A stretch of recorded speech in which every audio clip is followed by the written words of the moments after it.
अस्सलामुअलैकुम welcome to my YouTube channel. I hope आप ठीक होंगे और आज मैं आपके साथ एक न्यू एफ है जो कि क्रेज़ी वाइफ का सीज़न 2 है उसको स्टार्ट करने वाली हूँ। ये एक इमेजिनरी स्टोरी है जिसका ना तो हमारी रियल लाइफ से ना ही हमारे प्यारे एक्टर्स की रियल लाइफ से कोई ताल्लुक है और ये एक शान वांग स्टोरी है। और ये स्टोरी भी मैंने खुद से इमेजिन किया और मैं खुद ही इसको एक्सप्लेन करने वाली हूँ।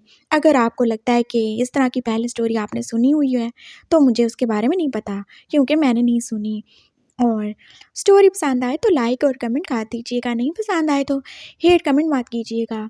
और दूसरी बात ये कि इस स्टोरीज़ में आपको कुछ फ़नी, कुछ इमोशनल, कुछ सैड मोमेंट्स देखने को मिलेंगे, थोड़े से रोमांटिक मोमेंट्स भी।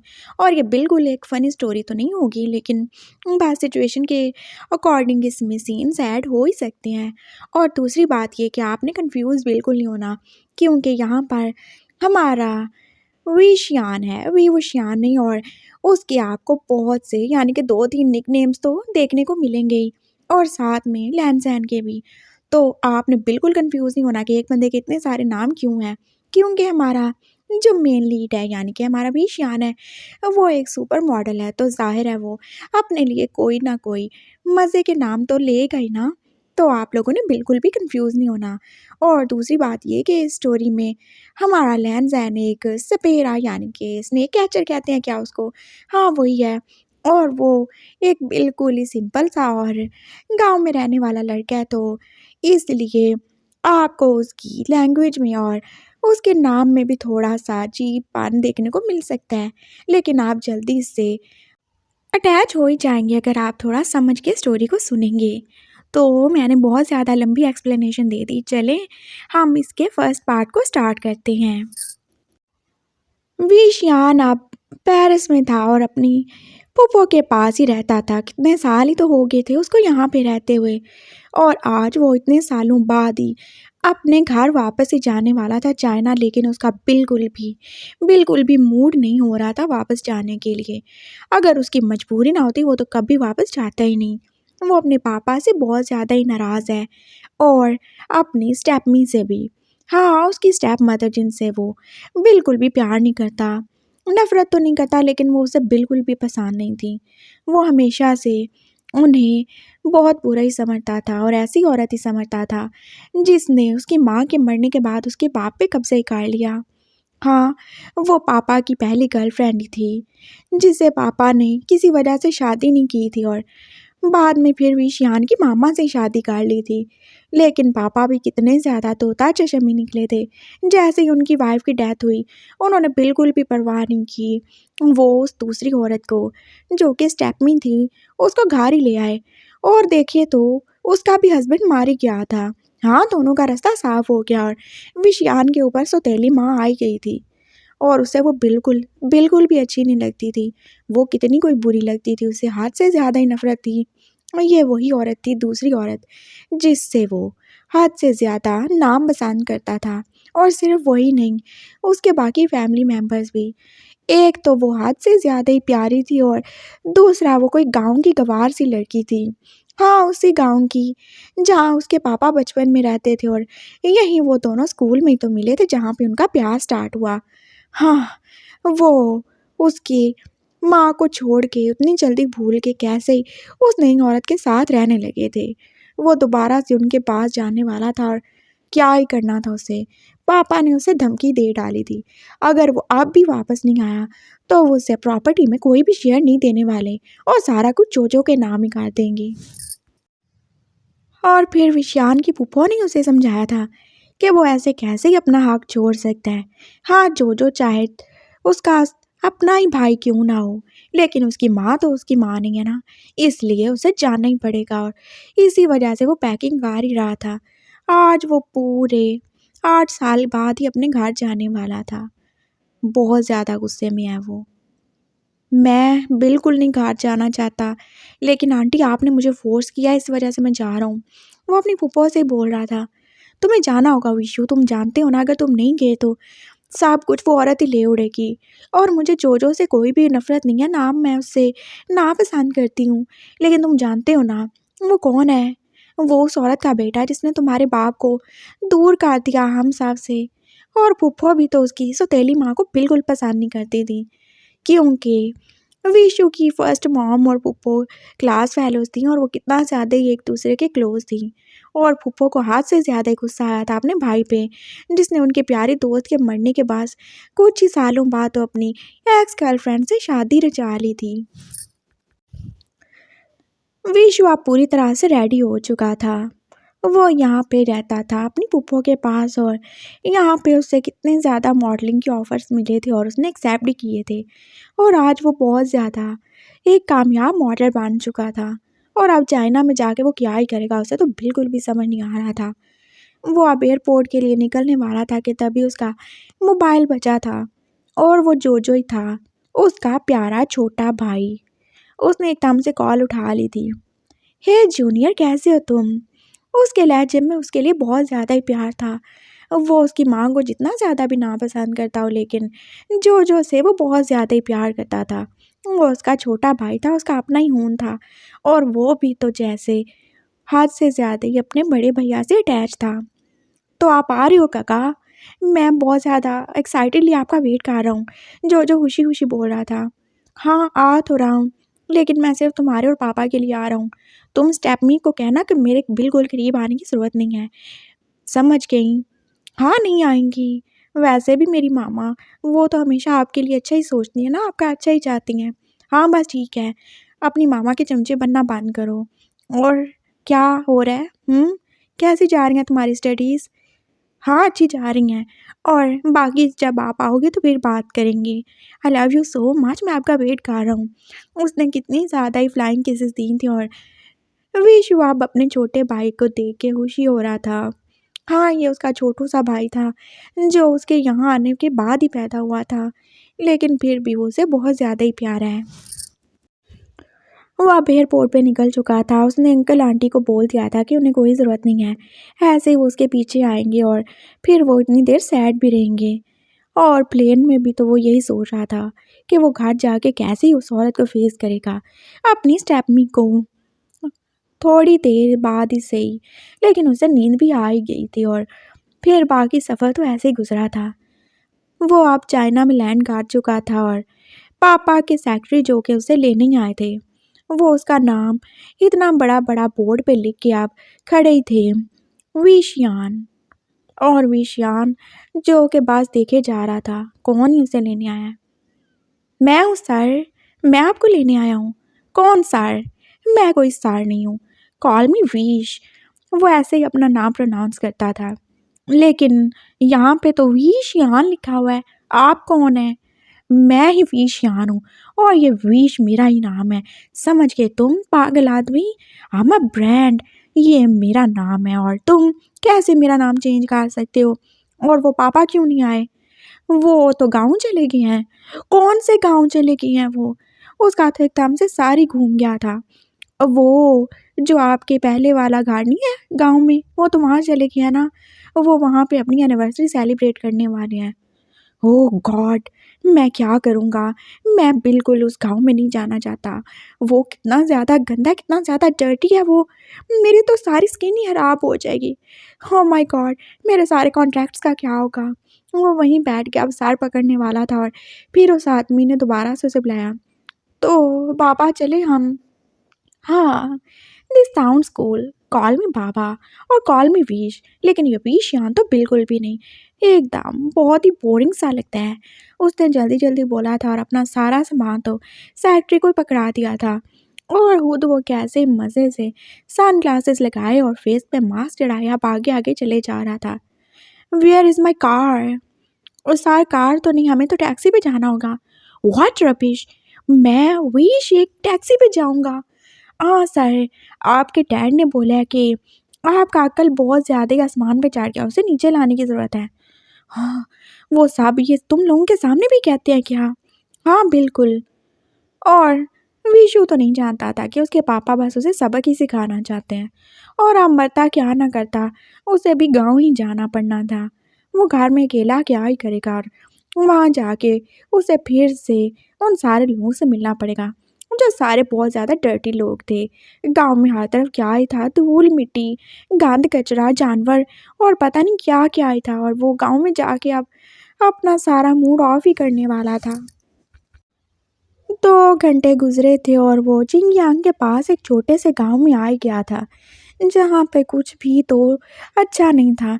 ये गाँव कुछ ज़्यादा ही बैकवर्ड था और वहाँ पे सिर्फ़ एक ही बिल्डिंग थी, जो उस पूरे विलेज से बड़ी और सबसे अच्छी और साफ़-सुथरी थी, और वो वी हाउस ही था, जो कि उसका घर था, और उसके साथ ही उसकी स्टेपनी का घर। हाँ, उसकी सौतेली माँ का घर। वो अब रोड पे उतर ही चुका था और सेक्रेटरी तो उसे वहाँ ही छोड़ के चला गया। अब बाकी का कच्चा रास्ता तो उसे अकेले ही पार करना था ना, बेचारे को। वो अपने कपड़ों का हाल देख रहा था और अपनी स्किन का भी, जो कि पूरे के पूरे खराब ही हो चुके थे। हाय, मेरी फेयर स्किन का क्या ही होगा, मैं क्या करूँगा। वो ब्रांड्स वाले तो बिल्कुल भी मुझे कोई ऐड, कोई शूट नहीं देने वाले। वो बस रोने ही वाला हो गया था, कितना ही बुरा हाल हो गया था उसे। और रही सही कसर आने-जाने वाली गधा गाड़ियाँ पूरी कर रही थीं, जो कि उसके ऊपर जाते हुए कितनी ज़्यादा मिट्टी डाल रही थीं। "हे यू रबिश, बकवास चीज़ हो तुम, दफ़ा हो जाओ यहाँ से।" उसने कितने सारे जानवरों को वहाँ से भगाया था, और अब वो आगे-आगे चलता ही जा रहा था, और तभी उसके पास एक पुरानी-सी गाड़ी भी गुज़री थी, जो कि कितना सारा कीचड़ उसके ऊपर ही गिरा गई थी। ओह गॉश! मैं क्या करूँ? मैं किधर ही चला जाऊँ? ओह! मेरे लिए कोई और माँ-बाप नहीं थे क्या, जो मुझे इनके घर में पैदा होना था? मैं किधर ही चला जाऊँ? अब वापस भी नहीं जा सकता।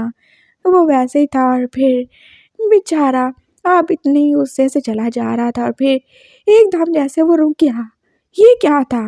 उसने अपने पाँव की जानिब देखा, और उसके बेचारे ब्रांडेड जूते, जो कि पूरे के पूरे गंदे ही हो चुके थे।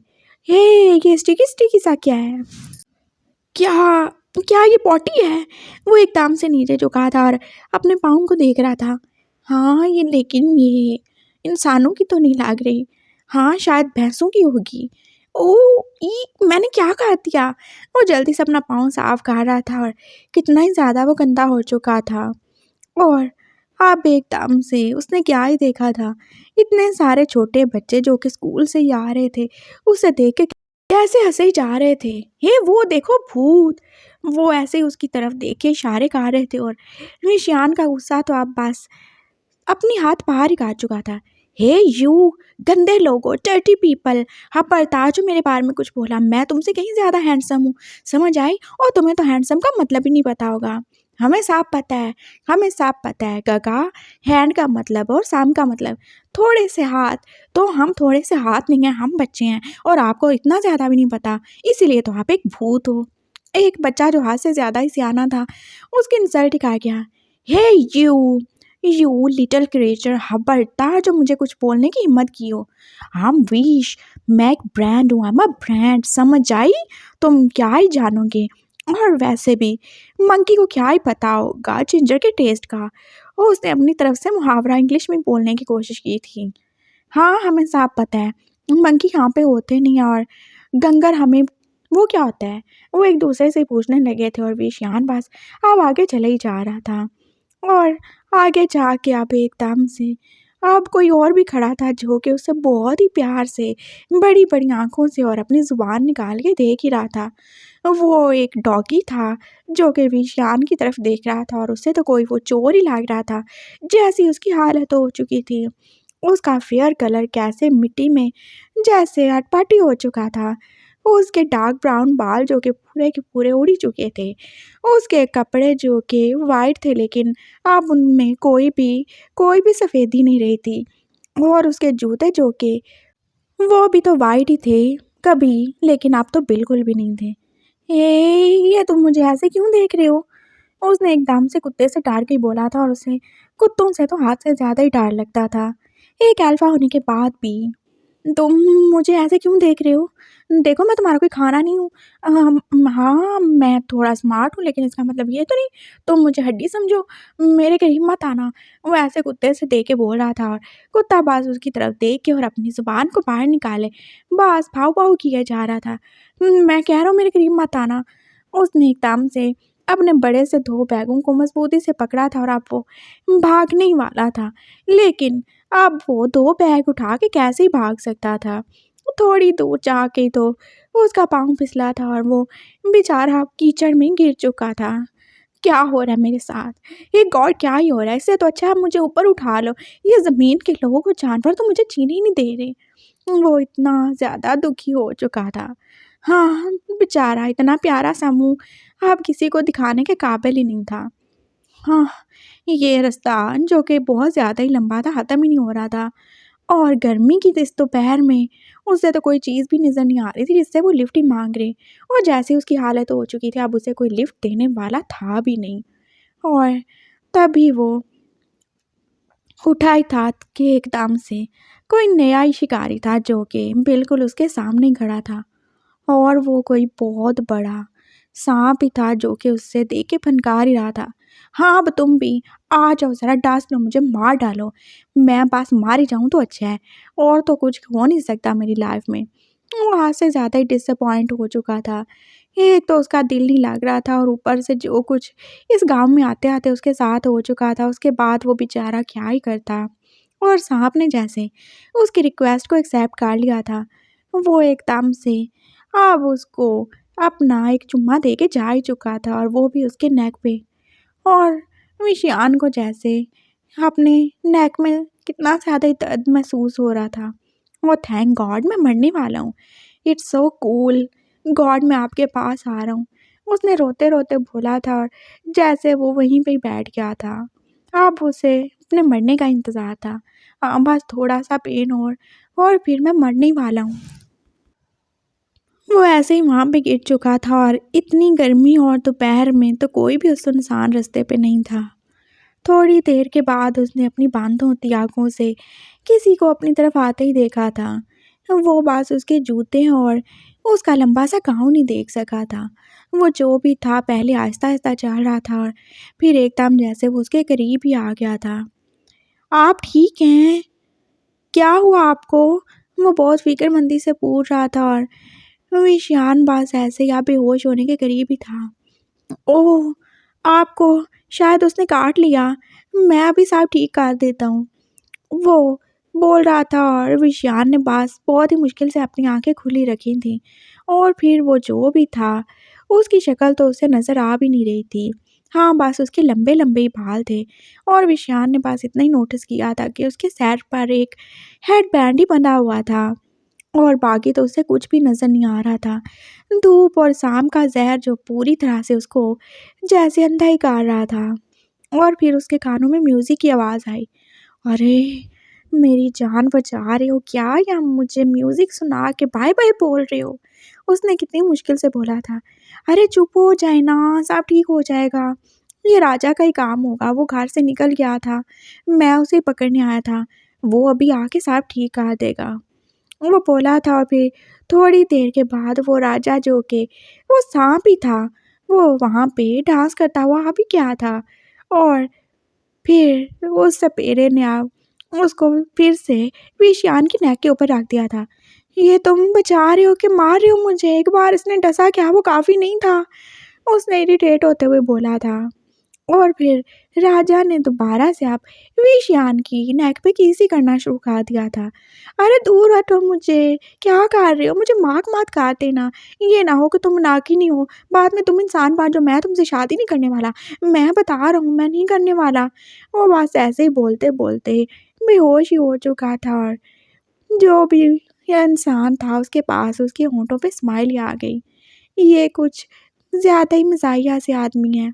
वो आराम से बोला था। फिर राजा ने अपना सारा ज़हर चूस ही लिया था और अब वो लड़का राजा को उसके घर ले जाने के लिए रेडी था। तुम भी पता नहीं क्या ही करते हो। तुम्हें कितनी दफ़ा बोला है अपने घर से नहीं निकला करो। दुनिया बहुत ज़्यादा ख़राब है, बहुत ज़्यादा ही। और तुम कितने ज़्यादा मासूम हो, अगर तुम्हें कुछ हो जाता तो? वो ऐसे बोल रहा था जैसे वो सांप नहीं बल्कि कोई छोटा-सा मासूम-सा बच्चा ही हो, जो कि अपनी माँ के पास से उठ के ही आ गया हो। उसने राजा को पकड़ के आराम से पिटारे में बांदी कर दिया था और अब वो उस लड़के की तरफ देख रहा था, जो कि अभी तक वहीं पड़ा हुआ था। और उसने फिर अपने साथियों को बुला ही लिया। "बाबा देखे ना ये, हाँ, हाँ, सब ठीक हो जाएगा। मैं अभी अपने साथियों को बुलाता हूँ, वो उसे ले जाएँगे। लेकिन ये कहाँ जाएँगे? इनके पास तो कितना बड़ा बस्ता है। वो उसके बैग को देख रहा था। हाँ, बस्ता, लेकिन इसके पास तो 2-2 बस्ते हैं। वो और ज़्यादा हैरानी से देख रहा। हाँ, इनमें तो हम कितने सारे लोगों को रख सकते हैं ना। वो बैग को देख एक्साइटेड हो रहा था और उसे अपने साँपों के लिए नए घर भी तो चाहिए थे। हम इसमें कोई भी नहीं रख रहे, उनके घर हैं और तुम हद से ज़्यादा ही उनकी फ़िक्र मत किया करो। बाबा ने बस उसे प्यार से समझाया था और 2-3 लड़के अब विशियान को उसके बैग समेत उठा के ले ही जा रहे थे और उन्होंने 2-3 घरों से पूछा था, क्या वो उनका है? लेकिन उसकी शक्ल देख के तो किसी ने भी उसको एक्सेप्ट नहीं किया था और वो सब परेशान ही हो गए थे। इसको कहाँ लेके चलें? वो लड़का तो हद से ज़्यादा ही परेशान हो गया था। अब इसे अपने घर ले चलते हैं, जब इसे होश आएगा, तो फिर हम इसे इसके घर छोड़ देंगे। बाबा ने बोला था और वो लड़का और बाबा और बाकी तीनों लड़के जो कि बाबा के साथ ही रहते थे, वो उसे अब अपने घर ही लेके जाने वाले थे, जहाँ पे वो सब रहते थे। वो सब उसे लेके अपने ठिकाने पे आ चुके थे और बेचारों के पास था ही क्या, टूटे-फूटे से बर्तन, टूटे-फूटे सा ही फर्नीचर था, जहाँ पे वो सब गुज़ारा ही कर रहे थे बड़ी मुश्किल से ही। हाँ, अब सवेरे हैं तो और कितना ही कमाएँगे और कितना ही खाएँगे। विषयान को उन्होंने एक चारपाई पे लिटा ही दिया था, जो कि बाकी से कुछ ज़्यादा ही अच्छी हालत में थी। ये तो बहुत ज़्यादा ही अमीर लग रहे हैं। इनके जूते तो देखो, ये क्या लगा है इस पे? वो ऐसे देख रहे थे जैसे वो गोबर नहीं कुछ और ही हो। अरे अंधे हो गए हो क्या? नज़र नहीं आ रहा, ये गोबर है। उस लड़के ने आराम से बोला था। अरे हाँ, मुझे लगा ये इतना ज़्यादा अमीर है तो इसके जूते पे क्यों ही गोबर लगेगा? हाँ, तो अमीर है तो क्या हुआ? है तो इंसान ही ना। उस सियाने से लड़के ने बोला था। तुम भी ना, जानू तुम भी पता नहीं क्यों ही इतनी अच्छी-अच्छी बातें करते रहते हो। और अब हमें उस लड़के का नाम भी पता चल चुका है, जिसका नाम जानू ही है और सब उसे जानू ही कह के पुकारते थे। जो लंबे बालों वाला था और सिर्फ 18 साल का ही तो था और वो कितना ज़्यादा क्यूट था। उसका रंग जो हाथ से ज़्यादा ही गोरा था और वो ऐसे ही रहता था। बड़ा सा गाउन पहने जो कि पूरा उसके पाँव तक ही आता था और उसके सर पर बंधा हुआ हेडबैंड जो कि सबसे ही अलग था और वो कितने आराम से और कितने प्यार से बोलता था। वो ना जाने कब से ही बाबा के साथ था, उसे तो खुद भी पता नहीं है, लेकिन उसके लिए बाबा ही उसके माँ और बाप हैं और यहाँ रहने वाले दूसरे लोग उसके दोस्त। और ये सारे चुन्नू मुन्नू छोटे मोटे प्यारे प्यारे रंग रंगीले सांप, ये तो बिल्कुल उसके लिए उसके दोस्त ही हैं और कुछ भी नहीं, और वो बिल्कुल इनसे नहीं डरता। वो अब इस नए आदमी के पास ही चला गया था, जो बेचारा अभी भी बेहोश ही था और जानू को उस पे हाथ से ज़्यादा ही तरस आ रहा था। वो पानी ले आया था और अब वो उसका फेस वॉश ही कर रहा था। अरे! ये कितने ज़्यादा खूबसूरत है ना। वो उसकी तारीफ़ कर रहा था और बाकी लड़के भी देख रहे थे। हाँ, शहर से आया है, ज़रूर ये अपने मुँह पे कुछ ना कुछ लगाता ही होगा। कोई बेसन लगाता होगा, यहाँ पे दही। हाँ, देखो तभी तो इसका रंग कितना ज़्यादा ही साफ़ है। बाकी दोनों लड़के भी हैरानी से विषयान की तरफ देख रहे थे जैसे वो किसी और ही प्लेनेट का क्रिएचर हो। और थोड़ी देर बाद जानू उसका फेस वॉश ही कर चुका था और बाबा आप एक साइड पे लकड़ियाँ जला के अपने लिए खाना ही बना रहे थे और उन सब के लिए भी। विषयान बस थोड़ी देर के बाद आहिस्ता आहिस्ता से होश में आ ही रहा था। अरे देखो ये होश में आ रहा है, दूसरे लड़के ने बोला था और जानू जो कि उसके करीब ही झुक गया था। आप ठीक तो हैं ना? आपको दर्द तो नहीं हो रहा ना? वो प्यार से उसके सर पे हाथ रखे पूछ रहा था और विषयान जिसकी आंखें तो खुल गई थी लेकिन दिमाग अभी तक बंद ही था। लगता है मेरी डेथ हो गई है, मैं मर गया हूँ। Oh my God! मैं दुनिया में कितना ज़्यादा ही अच्छा था जो मैं एकदम से पैराडाइज़ में ही आ गया हूँ। ये हेवन है क्या? ओह! और ये क्या है? वो अब जानू की तरफ देख रहा था, जिसके लंबे-लंबे घने बाल तो पूरा विषयान के ऊपर ही थे और उसका स्माइल करता हुआ फेस तो एकदम उसे कितना ज़्यादा क्यूट और मेस्मराइजिंग सा बना रहा था। और ये क्या है? ये क्या जो जन्नत में मिलने वाली हूर होती हैं वो है? Oh my God! मैंने तो इतनी ज़्यादा नेकियां की हैं, मैं सीधा जन्नत में ही आ गया। वो ऐसे खुशी-खुशी सोच रहा था। लेकिन ये एक ही क्यों है? बाकी सारी किधर है? उसने आंखें इधर-उधर घुमाई थी, लेकिन उसने क्या ही देखा था। एक टूटा-फूटा सा घर और उसके इर्द-गिर्द 2-3 लड़के और भी थे, जो कि बस आंखें फाड़े मुँह खोले उसकी तरफ देख रहे थे। ये भूत भी होते हैं क्या जन्नत में? मुझे तो फूफो ने नहीं बताया। वो एकदम से उठ खड़ा हुआ और फिर वो जैसे अपनी बड़ी-बड़ी आँखों को घुमा-घुमा के देखे जा रहा था और जानू फिर से उसे पूछ रहा था, "आप ठीक हैं क्या? मैं पानी लाऊँ?" अरे तुम क्या बोले जा रही हो? ये कैसी जन्नत है? ये कैसा हेवन और कैसी पैराडाइज़ है? कौन-सी जन्नत? आप तो दुनिया में हो, ज़मीन में हो। मैं हाँ, मैं मरा नहीं हूँ। वो हैरानी से उसकी तरफ देख रहा था। नहीं, तुम कोई वो जन्नत में रहने वाली हूर नहीं हो। नहीं, मैं क्यों होऊँगा? मैं तो लड़का हूँ। हैं? और अब ईशान का दिमाग चलने लगा था। तुम तुम वो हो? हैं? तुमने तो मेरी जान बचाई थी। Oh thank you so much. तुम कितने ज़्यादा ही अच्छे हो।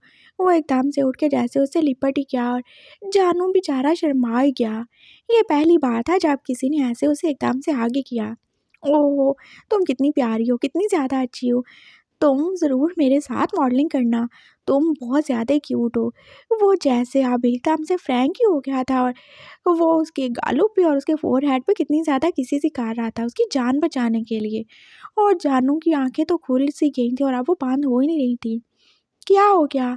तुम डर क्यों गई? मैं डर गई नहीं, मैं डर गया हूँ। मैं लड़की नहीं हूँ, मैं लड़का हूँ।